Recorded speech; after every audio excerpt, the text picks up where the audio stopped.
मोठी बातमी बघूयात. समर्थ रामदासांबाबत इतिहास अभ्यासक श्रीमंत कोकाटेंचं वादग्रस्त वक्तव्य. रामदासांना महाराजांचा गुरु सांगणं ही विकृती असं श्रीमंत कोकाटे म्हणतात, तर धीरेंद्र शास्त्रींवरती टीका करताना वादग्रस्त वक्तव्य कोकाटेंकडनं करण्यात आलं.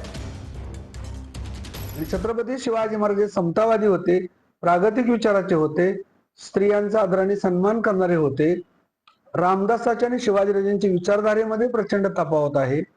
ते जरी समकालीन असले तरी छत्रपती शिवाजीराजांना रामदास भेटल्याचा कोणत्याही समकालीन ऐतिहासिक कागदपत्रामध्ये संदर्भ नाही.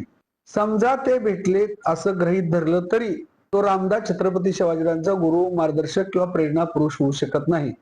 एवढंच काय, त्या रामदासाची शिवाजीराजांच्या पादत्राणाजवळ देखील बसायची लायकी नव्हती.